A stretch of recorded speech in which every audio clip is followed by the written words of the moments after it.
Bonjour. Bon, en ce moment, difficile de passer à côté, hein. L'expression remboursement impôt, elle est partout sur le net, dans les discussions. Ah oui, c'est clair. C'est un peu le marronnier de l'été, on pourrait dire. C'est ça. La période où on peut avoir une bonne surprise de la part de la DGFiP, la Direction générale des finances publiques, directement sur le compte en banque. Exactement. Une sorte de, allez, on va dire un petit Noël en juillet pour pas mal de monde. Voilà. Alors pourquoi ce cadeau? C'est pas vraiment un cadeau, hein. C'est la régularisation annuelle. En fait, c'est l'ajustement entre ce qu'on a payé en 2024, avec le prélèvement à la source mois par mois, Oui, et l'impôt qu'on doit vraiment payer, calculé après la déclaration du printemps 2025. d'accord. Et ça touche beaucoup de foyers? Ah oui. L'année dernière, c'était à peu près 15 millions de foyers, avec un montant moyen remboursé autour de 908 euros. 908 euros. Oui, ça compte dans un budget, forcément. Carrément. Alors justement, pour que tout le monde s'y retrouve, aujourd'hui, on va regarder quoi? Le calendrier précise ses virements pour 2025. Comprendre pourquoi on peut recevoir cet argent. Et aussi peut-être ce qu'on peut en faire de ce petit plus. Exactement. Et puis, on va aussi se poser 2 minutes sur ce que ça révèle, ce moment de notre rapport un peu particulier à l'impôt. Alors, première étape, le calendrier. Quand est-ce que ça tombe? Alors, les dates à retenir pour les virements, c'est ce vendredi, le 25 juillet, pour une première partie des gens. Ok, première vague. Voilà. Et une seconde vague, le vendredi d'après, le 1er août. Et on sait qui est dans quelle vague? Non, ça dépend vraiment de comment la DGFiP s'organise en interne. On ne peut pas le prévoir à l'avance. D'accord. Et l'avis d'imposition, le papier officiel, il arrive quand? Alors, en ligne, sur l'espace particulier, impôt.gouv.fr, il sera dispo justement entre ces deux dates, donc entre le 25 juillet et le 1er août. Ok. Et pour ceux qui reçoivent encore par courrier? Là, les envois commencent le 24 juillet, mais ça peut s'étaler, hein, parfois jusqu'à fin août. Et, petit détail important, si jamais la DGFiP n'a pas le RIB, Ah oui. le remboursement se fait par chèque, envoyé par la poste, et là, forcément, c'est plus long. Donc, hyper important de vérifier ses coordonnées bancaires sur son espace perso. Mais au fait, pourquoi on reçoit un remboursement? Qu'est-ce qui fait qu'on aurait trop payé l'année dernière? La raison la plus simple, la plus fréquente, c'est juste que le total de ce qui a été prélevé à la source en 2024, c'est plus élevé que l'impôt final qui a été calculé ce printemps.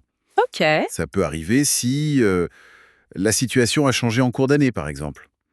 Une baisse de revenus, un mariage, une naissance. Un divorce aussi, j'imagine, hein? Oui, voilà.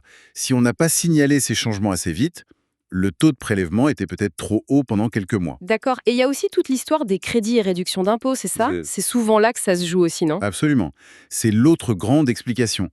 C'est maintenant qu'on reçoit le solde de ces avantages fiscaux. Comme par exemple, Les dépenses pour l'emploi à domicile, si on n'a pas pris l'avance immédiate, les dons aux associations, les frais de dépendance pour un parent en EHPAD, par exemple, ou les investissements type Pinel. et comment ça marche ça? Il y a une avance, non? Oui, en général, il y a une avance de 60% versée en janvier.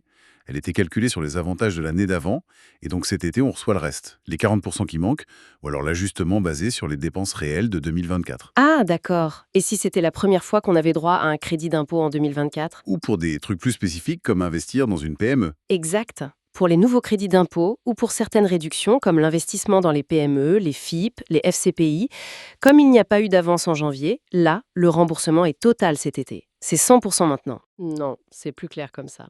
Alors, le conseil pratique numéro 1 pour savoir si on est concerné et par quel montant. Le réflexe, c'est vraiment d'aller se connecter à son espace particulier sur impôt.gouv.fr. C'est là qu'on va trouver le document clé, l'avis de situation déclarative, l'ASDIR, ou l'avis d'imposition complet. Et c'est écrit dessus, clairement, remboursement ou à payer. Oui, oui, c'est indiqué noir sur blanc. Soit un montant remboursé, soit un solde à payer, soit rien du tout si on est à l'équilibre. Et c'est aussi là qu'on vérifie le fameux RIB, hein, dans la rubrique Gérer mon prélèvement à la source. Une petite vérif rapide pour être sûr de recevoir le virement sans souci. Exactement. Et sur le relevé bancaire, le virement aura comme libellé rampe, impôt, revenu. Et ça viendra de DGIFIP, Finances publiques. Ok, difficile de le rater. Mais bon, il faut aussi parler de l'inverse, même si c'est moins sympa. Certains vont devoir payer non. Oui, bien sûr, si les revenus ont augmenté en 2024 et que le taux de prélèvement n'a pas été ajusté à la hausse, par exemple, il y aura un solde à verser à l'administration fiscale. Et ça se passe comment, le paiement?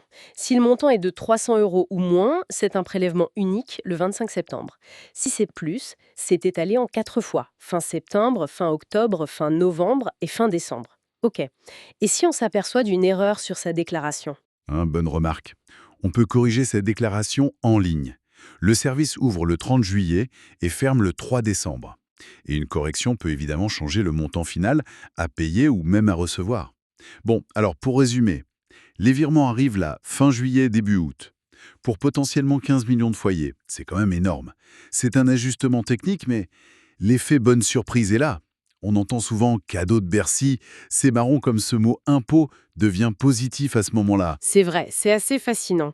Psychologiquement, même si on sait que c'est juste une correction d'un trop payé, ça fait plaisir. Peut-être que le prélèvement à la source plus automatique rend ce remboursement plus inattendu? Oui, possiblement. Et du coup, les gens en font quoi de cet argent? Des idées? Les vacances, j'imagine? Bah oui, les vacances, c'est souvent cité, mais ça peut être aussi pour rembourser une petite dette, mettre de côté pour un projet, ou juste améliorer un peu le quotidien, quoi.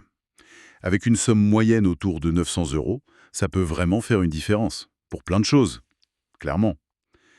Donc le message final, c'est allez jeter un œil sur votre espace perso sur impôts.gouv.fr. C'est le seul moyen sûr de connaître votre situation. Exactement. Et puis s'il y a une bonne nouvelle, ben profitez-en bien. Que ce soit pour partir quelques jours ou pour autre chose. Ça fait toujours du bien. Tout à fait. Et peut-être une petite question pour la route. Au-delà de l'argent qui arrive sur le compte, comment est-ce que ce cycle annuel, avec parfois un remboursement, parfois un solde à payer, comment est-ce que ça influence notre regard sur les impôts en général et notre façon de gérer notre budget le reste de l'année? C'est intéressant comme réflexion, je trouve.